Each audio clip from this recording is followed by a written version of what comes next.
ನೇಪಾಳ ರಾಜ್ಯವನ್ನು ಸ್ಥಾಪಿಸಿದವನು ನಮ್ಮ ಕರ್ನಾಟಕದ ದೊರೆ ನಾಣ್ಯದೇವ. ಅದು ನಮಗೆ ಗೊತ್ತಿರಲಿಲ್ಲ.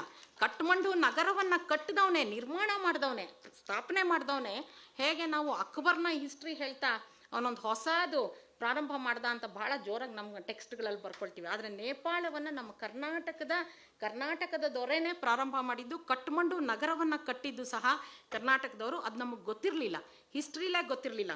ಅದನ್ನು ಕಂಡು ಹಿಡಿದು ಅದನ್ನು ತಿಳಿಸ್ಕೊಟ್ಟವ್ರು ಯಾರಪ್ಪ ಅಂತಂದರೆ ಅದು BL ರೈಸ್ರವರು.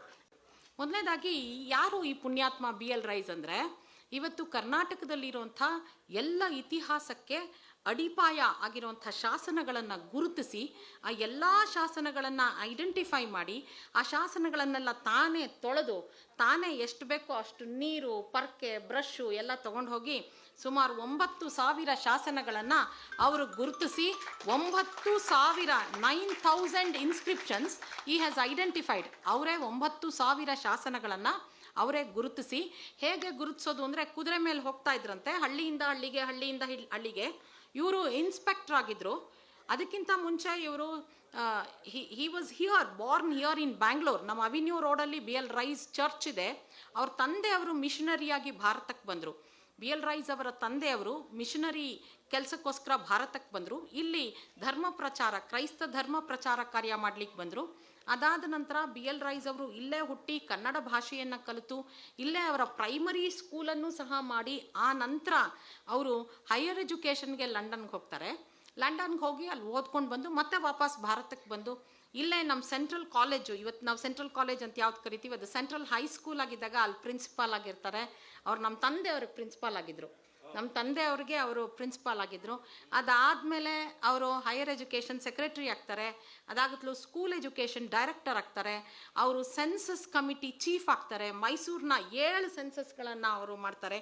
ಇದೆಲ್ಲಕ್ಕಿಂತ ಬಹಳ ದೊಡ್ಡ ಕೆಲಸ ಅವ್ರು ಮಾಡಿದ್ದೇನಪ್ಪ ಅಂತ ಅಂದರೆ, ಅವರು ಸುಮಾರು 9,000 ಶಾಸನಗಳನ್ನು ಅವರೇ ಕಂಡುಹಿಡಿದು ಕುದುರೆ ಶಾಸನಗಳನ್ನು ನೋಡಿದ್ರೆ, ಮಾನ್ಯುಮೆಂಟ್ಸ್ನ ನೋಡಿದ್ರೆ, ಗುಡಿಗಳನ್ನು ನೋಡಿದ್ರೆ, ಅಕ್ಷರಗಳನ್ನು ನೋಡಿದ್ರೆ ಕುದುರೆ ಐಡೆಂಟಿಫೈ ಮಾಡಿ ನಿಂತ್ಕೊಂಡ್ಬಿಡೋದಂತೆ, ಇಲ್ಲಿದೆ ಹೋಗಿ ನೋಡು ಅಂತ. ಅಂದರೆ ಜೊತೆಗೆ ಹೋಗ್ತಾ ಇರೋರಿಗೆಲ್ಲ ಅಷ್ಟು ಚೆನ್ನಾಗಿ ಅದು ಆ ಕುದುರೆ ಹೇಳ್ತಾ ಇತ್ತಂತೆ. ಅಂದರೆ ಇದನ್ನು ನಿಲ್ಲಿಸಿದ್ದೀನಿ ಯಾಕೆ ಅಂದರೆ ಇಲ್ಲಿ ಶಾಸನ ಇದೆ, ಹೋಗಿ ನೋಡಿ ಅಂತ. ಅವರೇ ಕರ್ನಾಟಕದ ಅತ್ಯಂತ ಶ್ರೇಷ್ಠವಾದಂಥ ಶಾಸನಗಳನ್ನು ಕಂಡುಹಿಡಿದವರು. ಮತ್ತು ಅದನ್ನು ಎಪಿಗ್ರಾಫಿಯ ಕರ್ನಾಟಕ ವಾಲ್ಯೂಮ್ಸ್ ಅಂತ 12 ವಾಲ್ಯೂಮ್ಸು. ಅದಾದಮೇಲೆ ತದನಂತರ ಬಂದಂಥವ್ರು MH ಕೃಷ್ಣ ಅವರು, ನರಸಿಂಹಾಚಾರ್ ಅವರು, ಅವರೆಲ್ಲರೂ ಸಹ ಆ ವಾಲ್ಯೂಮ್ಸ್ನ ಕಂಟಿನ್ಯೂ ಮಾಡಿದ್ರು. ಈಗ 18 ವಾಲ್ಯೂಮ್ಸು ಎಪಿಗ್ರಾಫಿಯ ಕರ್ನಾಟಕ ವಾಲ್ಯೂಮ್ಸ್ ನಮಗೆ ಅವೈಲಬಲ್ ಇದೆ. ಏನಿದು ಎಪಿಗ್ರಾಫಿಯ ಕರ್ನಾಟಕ ವಾಲ್ಯೂಮ್ಸ್ ಅಂದರೆ, ಕರ್ನಾಟಕದಲ್ಲಿ ಸಿಕ್ಕಿರುವ ಎಲ್ಲ ಎಪಿಗ್ರಾಫ್ ಅಂದರೆ ಶಾಸನಗಳ ಒಂದು ಅಧ್ಯಯನ. ನಾವು ಸರ್ ಈಗ ತಾನೇ ಹೇಳಿದ್ರು ಮಹಿಷಾಸುರನ ಹೆಸರು, ಮಹೀಸೂರಿನ ಹೆಸರು ಎಲ್ಲ ಸಿಕ್ತು ನನಗೆ, ಇವರು ತೋರಿಸಿದ್ರು ಅಂತ. ತುಂಬ ಥ್ಯಾಂಕ್ಸ್ ಸರ್, ಕಂಗ್ರ್ಯಾಚುಲೇಷನ್ಸ್. ಎಲ್ಲ ಶಾಸನಗಳ, ಎಲ್ಲ ಊರುಗಳ, ಎಲ್ಲ ದೇವತೆಗಳ, ಎಲ್ಲ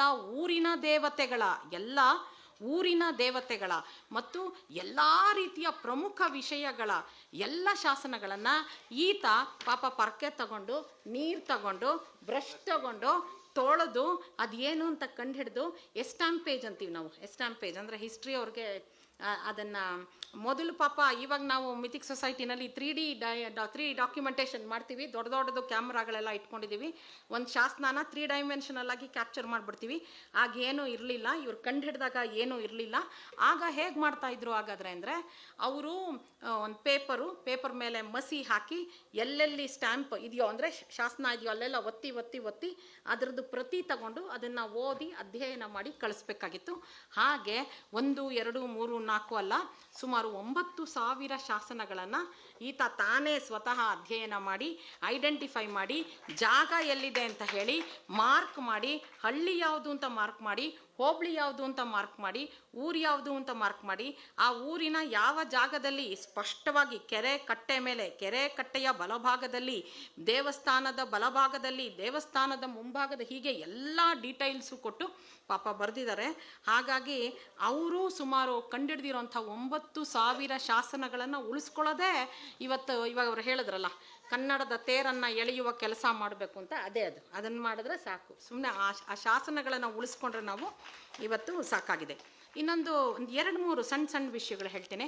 ಪಂಪನನ್ನು ಪರಿಚಯ ಮಾಡಿಕೊಟ್ಟಿದ್ದು, ಪಂಪನ ಎಲ್ಲ ಗ್ರಂಥಗಳನ್ನು ಪ್ರಕಟಣೆ ಮಾಡಿದ್ದು, ರನ್ನನ ಹಲವು ಕೃತಿಗಳನ್ನು ಪ್ರಕಟಣೆ ಮಾಡಿದ್ದು, ಸಂಸ್ಕೃತದ ಎಲ್ಲ ತಾಳೆಗರಿಗಳನ್ನು ಕಲೆಕ್ಟ್ ಮಾಡಿ ಐಡೆಂಟಿಫೈ ಮಾಡಿ ಅದನ್ನೆಲ್ಲ ಓದಿ ಅದನ್ನು ಏನು ಪ್ರೆಸ್ಗೆ ರೆಡಿ ಆಗೋಷ್ಟು ಮಾಡಿ, ಆಮೇಲೆ ಎಲ್ಲ ಎಪಿಗ್ರಾಫಿಗಳಿಗೂ ಇಂಗ್ಲೀಷ್ ಟ್ರಾನ್ಸ್ಕ್ರಿಪ್ಟ್ ಕೊಟ್ಟಿದ್ದಾರೆ, ಟ್ರಾನ್ಸ್ಲೇಷನ್ ಕೊಟ್ಟಿದ್ದಾರೆ. ಎಲ್ಲ ಯಾವ ಮನೆತನಗಳು ಕರ್ನಾಟಕವನ್ನು ಆಳಿದ್ವು, ಅತ್ಯಂತ ಪ್ರಾಚೀನ ಕಾಲದಿಂದ ಬಾಣರಾಗಬಹುದು, ಆಂಧ್ರ ಭೃತ್ಯರಾಗಬಹುದು, ಅದಾದ ಮೇಲಿನ ನಂತರದ ಸಾತವಾಹನರಾಗಬಹುದು, ಅದಾದ ನಂತರದ ಬನವಾಸಿಯ ಕದಂಬರಾಗಬಹುದು, ಚಾಲುಕ್ಯ, ಎಲ್ಲರ ಶಾಸನಗಳನ್ನು ಓದಿ ಅದರದ್ದು ಇಂಗ್ಲೀಷ್ ಟ್ರಾನ್ಸ್ಕ್ರಿಪ್ಟ್ ಕೊಟ್ಟು ಅದರದ್ದು ಇಂಗ್ಲೀಷ್ ಟ್ರಾನ್ಸ್ಲೇಷನ್ ಕನ್ನಡ ಟ್ರಾನ್ಸ್ಲೇಷನ್ ಕೊಟ್ಟು ಅದನ್ನು ಪುಸ್ತಕ ರೂಪದಲ್ಲಿ 12 ವಾಲ್ಯೂಮ್ಸ್ ಆಗಿ ತಂದಂತಹ ಏಕೈಕ ಪುರುಷ ಯಾರು ಅಂತಂದರೆ ಅದು BL ರೈಸ್ರವರು. ಇನ್ನೊಂದು ಅದಕ್ಕಿಂತ ಮುಖ್ಯವಾದಂಥ ಒಂದು ವಿಷಯ ಏನಂತಂದರೆ, ಎಲ್ಲ ಕಡೆ ಕನ್ನಡ ಮಾಧ್ಯಮ ಶಾಲೆಗಳನ್ನು, ಪ್ರತಿಯೊಂದು ಹೋಬಳಿನಲ್ಲೂ ಒಂದು ಕನ್ನಡ ಮಾಧ್ಯಮ ಶಾಲೆಯನ್ನು ತೆಗೆದು, ಇವತ್ತು ಯಾವುದನ್ನು ನಾವು ಮುಚ್ತಾ ಇದ್ದೀವೋ ಅದನ್ನು ತೆಗೆದು ಎಲ್ಲರಿಗೂ ಅಧ್ಯಯನ ಮಾಡಲಿಕ್ಕೆ ಅವಕಾಶ ಕೊಟ್ಟು, ಪ್ರತಿಯೊಂದು ಮಗು ಸ್ಕೂಲ್ಗೆ ಹೋಗೋ ಎಲ್ಲ ಮಕ್ಕಳಿಗೂ ಓದಲಿಕ್ಕಾಗುವಂತಹ, ಅಂದರೆ ಎಲ್ಲ ಜಾತಿಯ, ಎಲ್ಲ ಧರ್ಮದ, ಎಲ್ಲ ಏನು ಅಂತಸ್ತಿನಲ್ಲಿರುವ ಬೇರೆ ಬೇರೆ ಎಕನಾಮಿಕ್ ಇದರಲ್ಲಿ ಎಲ್ಲ ಮಕ್ಕಳಿಗೂ ಓದಲಿಕ್ಕಾಗೋ ಹಾಗೆ ಅನುವು ಮಾಡಿಕೊಟ್ಟವರು. ಮತ್ತು ಸಂಸ್ಕೃತವನ್ನು ತಾವೇ ಅಧ್ಯಯನ ಮಾಡಿ ಸಂಸ್ಕೃತದ ಆ ಎಲ್ಲ ಶಾಸನಗಳನ್ನು ಕಂಡುಹಿಡಿದು ಆ ಎಲ್ಲ ಶಾಸನಗಳನ್ನು ಸಂಸ್ಕೃತದಿಂದ ಕನ್ನಡಕ್ಕೆ ಇಂಗ್ಲೀಷ್ಗೆ ತರ್ಜಿಮೆ ಮಾಡಿ ಅದನ್ನು ಸಹ ಪಬ್ಲಿಷ್ ಮಾಡಿದವರು BL ರೈಸ್ ಅವರು.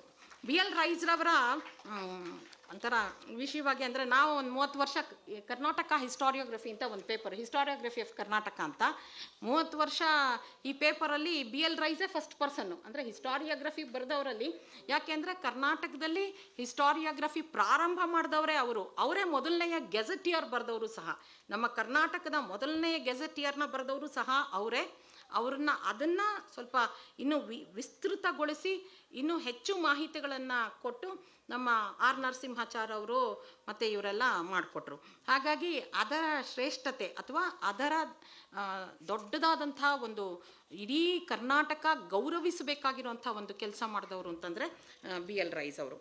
BL ರೈಸ್ರವರ ಇನ್ನೊಂದು ಮಹತ್ವದ ಅತ್ಯಂತ ಶ್ರೇಷ್ಠವಾದಂಥ ಕಾರ್ಯ ಏನಪ್ಪ ಅಂದರೆ, ನಮ್ಮ ಕರ್ನಾಟಕದಲ್ಲಿ ಬ್ರಿಟಿಷ್ ಸರ್ಕಾರ ಎಜುಕೇಷನ್ ಸಿಸ್ಟಮ್ ಪ್ರಾರಂಭ ಮಾಡಿದಾಗ ಅಮರಕೋಶ ಅನ್ನುವಂಥ ಪುಸ್ತಕನ ಎಲ್ಲ ಮಕ್ಕಳು, ಅಂದರೆ 5ನೇ ತರಗತಿಯವರೆಗೆ ಓದೋವಂಥ ಎಲ್ಲ ಮಕ್ಕಳು ಬಾಯಿ ಹಾಟ್ ಮಾಡಬೇಕಾಗಿತ್ತು, ಅಂದರೆ ಬಾಯಿ ಪಾಠ ಮಾಡಬೇಕಾಗಿತ್ತು. ಆ ಪುಸ್ತಕ ಪಠ್ಯ ರೂಪದಲ್ಲಿ ಸಿಕ್ಕೋದು ಕಷ್ಟ ಇತ್ತು. ಅವ್ರು ಕೇಳಿಸ್ಕೊಂಡೇ ಬಾಯಿ ಪಾಠ ಮಾಡಬೇಕಾಗಿತ್ತು. ಹಾಗಾಗಿ ಬಾಯಿ ಪಾಠ ಮಾಡೋಕ್ಕೆ ಎಲ್ಲರಿಗೂ ಕಷ್ಟ ಆಗ್ತಾ ಇತ್ತು. BL ರೈಸ್ ಅವರು ಅದನ್ನು ಪ್ರಿಂಟ್ ಮಾಡಿಸ್ತಾರೆ.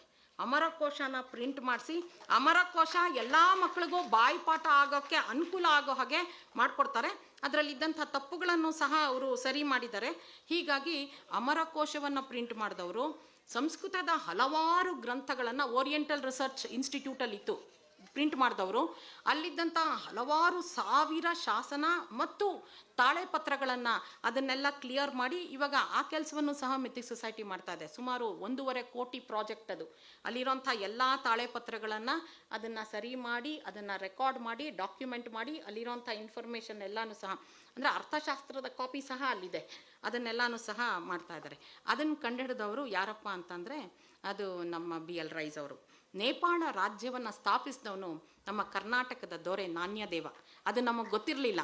ಕಠ್ಮಂಡು ನಗರವನ್ನು ಕಟ್ಟಿದವನೇ, ನಿರ್ಮಾಣ ಮಾಡಿದವನೇ, ಸ್ಥಾಪನೆ ಮಾಡಿದವನೇ. ಹೇಗೆ ನಾವು ಅಕ್ಬರ್ನ ಹಿಸ್ಟ್ರಿ ಹೇಳ್ತಾ ಅವನೊಂದು ಹೊಸದು ಪ್ರಾರಂಭ ಮಾಡ್ದ ಅಂತ ಭಾಳ ಜೋರಾಗಿ ನಮ್ಮ ಟೆಕ್ಸ್ಟ್ಗಳಲ್ಲಿ ಬರ್ಕೊಳ್ತೀವಿ. ಆದರೆ ನೇಪಾಳವನ್ನು ನಮ್ಮ ಕರ್ನಾಟಕದ ದೊರೆನೇ ಪ್ರಾರಂಭ ಮಾಡಿದ್ದು, ಕಠ್ಮಂಡು ನಗರವನ್ನು ಕಟ್ಟಿದ್ದು ಸಹ ಕರ್ನಾಟಕದವರು. ಅದು ನಮಗೆ ಗೊತ್ತಿರಲಿಲ್ಲ, ಹಿಸ್ಟ್ರಿಲೇ ಗೊತ್ತಿರಲಿಲ್ಲ. ಅದನ್ನು ಕಂಡು ಹಿಡಿದು ಅದನ್ನು ತಿಳಿಸ್ಕೊಟ್ಟವ್ರು ಯಾರಪ್ಪ ಅಂತಂದರೆ ಅದು BL ರೈಸ್ರವರು. BL ರೈಸ್ರವರ ಬಗ್ಗೆ ಅವರು ಮಾಡಿರೋಂಥ ದೊಡ್ಡ ಏನು ಸಾಧನೆಗಳು, ಎಷ್ಟೋ ಡೈನಾಸ್ಟಿಗಳು, ಕರ್ನಾಟಕವನ್ನು ಆಳಿದ ಡೈನಾಸ್ಟಿಗಳ ಬಗ್ಗೆ ನಮಗೆ ಗೊತ್ತೇ ಇರಲಿಲ್ಲ. ಎಲ್ಲಾನು ಸಹ ಶಾಸನಗಳಲ್ಲಿ ಕಂಡುಹಿಡಿದು, ಕೊಂಗಾಳ್ವರು ನಮ್ಮನ್ನು ಆಳಿದ್ರು, ಚಂಗಾಳ್ವರು ನಮ್ಮನ್ನು ಆಳಿದ್ರು, ನಮ್ಮಲ್ಲಿ ಚೋಳ ರಾಜರು ಬಂದು ಆಳಿದ್ರು, ಚೋಳ ಉಪಮನತನಗಳು ನಮ್ಮಲ್ಲಿ ಇದ್ವು, ಆಯಿತಾ. ಇದೆಲ್ಲವನ್ನು ಸಹ ತೋರಿಸ್ಕೊಟ್ಟವ್ರು ಯಾರಪ್ಪ ಅಂತಂದರೆ ಅವರು BL ರೈಸ್ ಅವರು. ಆಮೇಲೆ ಕರ್ನಾಟಕದಲ್ಲಿ ಪ್ರಾಚೀನ ಕಾಲದಲ್ಲಿ ಯಾವ ರೀತಿ ಲಂಚ ತಗೊಳ್ತಾ ಇದ್ರು, ಲಂಚ ತಗೊಂಡವ್ರಿಗೆ ಯಾವ ರೀತಿ ಪನಿಷ್ಮೆಂಟ್ ಆಗ್ತಾ ಇತ್ತು ಅಂತಲೂ ಶಾಸನದಲ್ಲಿ ಕಂಡುಹಿಡಿದು ಅರಕಲ್ಗೂಡಿನ ಶಾನುಭೋಗ ಒಬ್ಬ ಲಂಚ ತಗೊಂಡ್ಬಿಟ್ಟಿದ್ದ. ಅದು ಮಹಾರಾಜರು ಗೊತ್ತಾಗಿ ಮಹಾರಾಜರು ಪನಿಷ್ಮೆಂಟ್ ಕೊಡೋಕ್ಕೆ ರಾಜಭಟ್ರನ್ನ ಕಳಿಸ್ತಾರೆ. ಆಗ ಅವನು ಭಯದಿಂದ ಸುಟ್ಕೊಂಡು ತನ್ನನ್ನು ತಾನು ಸತ್ತೋಗ್ತಾನೆ. ಅದು ಮಾರ್ಕ್ ಆಗಿದೆ. ಅಂದರೆ ಪ್ರಾಚೀನ ಕಾಲದ ಲಂಚ, ಅದಕ್ಕಿದ್ದಂಥ ಶಿಕ್ಷೆ ಅದೆಲ್ಲವೂ ಸಹ ನಮ್ಮ ಇನ್ಸ್ಕ್ರಿಪ್ಷನಲ್ಸಲ್ಲಿ ಇದೆ. ಅದನ್ನು ಸಹ ಕಂಡಿಡಿದವ್ರು ಯಾರು, ಇನ್ಫಾರ್ಮೇಷನ್ ಕೊಟ್ಟಿರೋದು ಯಾರು ಅಂದರೆ ಅದು ನಮ್ಮ BL ರೈಸ್ ಅವರು. ಹಳೇ ಕಾಲದಲ್ಲಿ ಮಕ್ಕಳಿಗೆ ವಿದ್ಯಾಭ್ಯಾಸ ಕೊಡಲಿಕ್ಕೆ ಎಲ್ಲೆಲ್ಲಿ ಪಾಠಶಾಲೆಗಳಿದ್ವೋ, ಎಲ್ಲೆಲ್ಲಿ ಘಟಿಕ ಸ್ಥಾನಗಳಿದ್ವೋ, ಎಲ್ಲೆಲ್ಲಿ ಈ ಪ್ರಮುಖವಾದಂತಹ ವಿದ್ಯಾ ಕೇಂದ್ರಗಳಿದ್ವೋ, ಆಡಳಿತ ಕೇಂದ್ರಕ್ಕೆ ಮತ್ತು ರಾಜನ ಮನ್ನಣೆಗೆ ಒಳಪಟ್ಟಂತಹ ವಿದ್ಯಾ ಸಂಘಟನೆಗಳಿದ್ವೋ, ಅವ್ರಿಗೆಲ್ಲರಿಗೂ ಅಲ್ಲಿರೋಂಥ ಮಕ್ಕಳಿಗೆ ಓದೋದಕ್ಕೆ ಸ್ಕಾಲರ್ಶಿಪ್ ಇರ್ತಾ ಇತ್ತು. ಅದ್ರ ಬಗ್ಗೆ ಶಾಸನದಲ್ಲಿ ಮೆನ್ಷನ್ ಆಗಿದೆ. ಅದರ ಹೆಸರು ಆನಂದ ನಿಧಿ ಅಂತ. ಬಡವರಿಗೆ ದುಡ್ಡು ಕೊಟ್ಟು ಶಾಲೆಗೆ ಹೋಗೋಕ್ಕಾಗದೇ ಇದ್ದವ್ರಿಗೆ ಯಾವ ಮಠ ಅಥವಾ ಯಾವ ಮಾನ್ಯ ಅಥವಾ ಯಾವ ಅಗ್ರಹಾರ ಅಥವಾ ಯಾವುದೇ ಹಳ್ಳಿ ಅಲ್ಲಿರೋದು ಕೊಡ್ತಾ ಇದ್ದಂತಹ ಸ್ಕಾಲರ್ಶಿಪ್ನ ಹೆಸರು ಆನಂದ ನಿಧಿ ಅಂತ. ಇದು ಸಹ ನಮ್ಮ ಶಾಸನದಲ್ಲಿ ಇದೆ, ಕರ್ನಾಟಕದ ಶಾಸನದಲ್ಲಿದೆ. ಅದನ್ನು ಕಂಡಿಡಿದವರು ಸಹ ನಮ್ಮ BL ರೈಸ್ ಅವರು. ರಾಜರಾಗಲಿ ಅಥವಾ ಈಗ CM PM ಕೊಡೋವಂಥ ಪರಿಹಾರ ನಿಧಿಗಳ ಥರ ಆ ಕಾಲದಲ್ಲಿ ಪರಿಹಾರ ನಿಧಿಗಳನ್ನು ಕೊಡ್ತಾಯಿದ್ರು. ಹಲವಾರು ಕಾರಣಗಳಿಗೆ ಪರಿಹಾರ ನಿಧಿ. ಯಾವಾಗ ಬರ ಬರ್ತಾ ಇತ್ತೋ, ಮಳೆ ಬರ್ತಾ ಇರಲಿಲ್ವೋ, ಬೆಂಕಿ ಅನಾಹುತ ಆಯಿತು, ಕ್ಷಾಮ ಬಂತೋ, ಇನ್ನೇನೋ ಆಯಿತು, ಅಥವಾ ವಾರ್ ಆಯಿತು, ಅಂಥ ಟೈಮ್ನಲ್ಲಿ ಕೊಡ್ತಾ ಇದ್ದಂಥ ಪರಿಹಾರ ನಿಧಿಗಳ ಬಗ್ಗೆ ಡೀಟೈಲ್ ಆಗಿ ಸ್ಟಡಿ ಮಾಡಿ ಶಾಸನಗಳನ್ನು ಕೋಟ್ ಮಾಡಿ ಬರೆದವ್ರು ಯಾರಪ್ಪ ಅಂತಂದರೆ ಅವರು ಸಹ BL ರೈಸ್ ಅವರು. ಇದೆಲ್ಲದಕ್ಕಿಂತ ದೊಡ್ಡದಾದಂಥ ಒಂದು ಮುಖ್ಯವಾದಂಥ ವಿಷಯ ನಾನು ಹೇಳಬೇಕು. ಏನಪ್ಪ ಅಂದರೆ ಇಡೀ ಮೈಸೂರಿನ ಮನೆತನಗಳು, ಇಡೀ ಮೈಸೂರನ್ನು ಆಳಿದ ಅರಸರು, ಇಡೀ ಮೈಸೂರನ್ನು ಆಳಿದ ರಾಜಮನೆತನಗಳು, ಅವರ ಎಲ್ಲ ಹಿಸ್ಟ್ರಿ, ಅವರ ಎಲ್ಲರ ಕ್ರೊನಾಲಜಿ ಮತ್ತು ಇದೆಲ್ಲಕ್ಕಿಂತ ಹೆಚ್ಚಾಗಿ ಅವರು ಮಾಡಿರೋಂಥ ಅಚೀವ್ಮೆಂಟ್ಸನ್ನು ಶಾಸನ ಆಧಾರಿತವಾಗಿ ಬರೆದಿರೋರು. ಪ್ರತಿಯೊಂದು ವಾಲ್ಯೂಮ್ನಲ್ಲೂ ಆ ವಾಲ್ಯೂಮ್ನಲ್ಲಿ ಇರೋಂಥ ಎಲ್ಲ ಡಿಸ್ಟ್ರಿಕ್ಟ್ ವಾಲ್ಯೂಮ್ಸು ಬಂದಿದೆ, ಕೆಲವು 2 ವಾಲ್ಯೂಮ್ ಬಂದಿದೆ. ಆ ಡಿಸ್ಟ್ರಿಕ್ಟನ್ನು ಆಳಿರೋಂಥ ಎಲ್ಲ ರಾಜರು, ನೋಡ್ಕೊಳ್ತಾ ಇದ್ದಂಥ ಮುಖ್ಯವಾದಂಥ ಮಂತ್ರಿಗಳು, ಇದ್ದಂತಹ ಬಹಳ ದೊಡ್ಡ ದೊಡ್ಡ ದಾನಶೀಲರು, ಅವ್ರ ಬಗ್ಗೆ ಎಲ್ಲ ಡೀಟೈಲಾಗಿ ಬರೆದು ಕರ್ನಾಟಕದ ಇತಿಹಾಸಕ್ಕೆ ಒಂದು ದೊಡ್ಡ ಬುನಾದಿಯನ್ನು ಹಾಕ್ಕೊಟ್ಟವರು BL ರೈಸ್ ಅವರು. ಅವರು ಎಂಥ ಸ್ಮರಣೀಯರು ಅಂದರೆ ಅವರು ಪ್ರಾತಃ ಸ್ಮರಣೀಯರು, ಮಧ್ಯಾಹ್ನ ಸ್ಮರಣೀಯರು, ಸಾಯಂಕಾಲ ಸಂಧ್ಯಾಕಾಲ ಸ್ಮರಣೀಯರು, ರಾತ್ರಿ ಮಲ್ಕೊಳ್ಳೋವಾಗಲೂ ಸ್ಮರಣೆ ಮಾಡ್ಕೋಬೇಕು. ನಿನ್ನಿಂದ ಅಪ್ಪ ನಮ್ಮ ಊಟ, ನಾವು ಈ ಎಪಿಗ್ರಾಫಿಯ ಕರ್ನಾಟಕ ಓದೇ PhDಗಳು ಮಾಡಿದ್ದು, ಇದರಿಂದಲೇ ಎಲ್ಲ ದೇವಸ್ಥಾನಗಳನ್ನು ಕಂಡುಹಿಡಿದಿದ್ದು, ಇದರಿಂದಲೇ ಪ್ರೊಫೆಸರ್ಗಳಾಗಿದ್ದು, ಸಾವಿರಾರು ಜನ ಮಕ್ಕಳಿಗೆ ನಾವು ಪಾಠ ಮಾಡೋಕ್ಕಾಗಿದ್ದು ನಿನ್ನಿಂದಲೇ.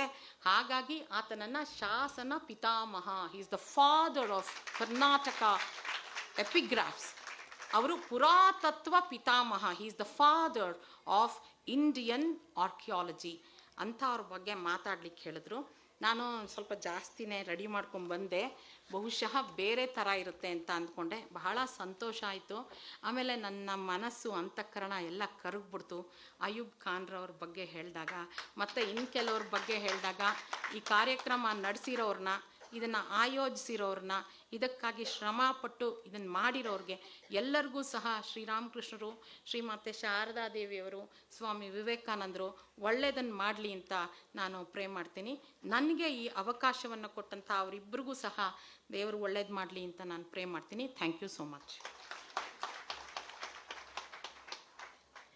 BL ರೈಸ್ ಅವರ ಬಗ್ಗೆ ಬಹಳ ಸುವಿಸ್ತಾರವಾಗಿ ಮಾತನಾಡಿದಂತಹ ಇತಿಹಾಸ ಪ್ರಾಧ್ಯಾಪಕರು ಸಾವಿರಾರು ವರ್ಷಗಳಷ್ಟು ಹಳೆಯ ದೇವಾಲಯಗಳ ವಾಸ್ತು ವಿನ್ಯಾಸಗಳ ಕುರಿತು ಅಧ್ಯಯನ ನಡೆಸಿ ಅವುಗಳ ವಿಶೇಷತೆಯನ್ನು ಜನರಿಗೆ ತಲುಪಿಸುವಂತಹ ಮಹತ್ ಕಾರ್ಯದಲ್ಲಿ ತಮ್ಮನ್ನು ತಾವು ತೊಡಗಿಸಿಕೊಂಡಿರುವಂತಹ ಶ್ರೀಮತಿ ಪ್ರೊಫೆಸರ್ ವಿ ಅನುರಾಧರವರಿಗೆ ನಾವು ಪ್ರೀತಿಯ ವಂದನೆಗಳು, ಅಭಿವಂದನೆಗಳನ್ನು ಸಲ್ಲಿಸ್ತಾ ಇದ್ದೇವೆ. ಬಹಳ ಸುಲಲಿತವಾಗಿತ್ತು ತಮ್ಮ ಮಾತುಗಳು ಮೇಡಮ್, ಮತ್ತೊಮ್ಮೆ ಅಭಿನಂದನೆಗಳು.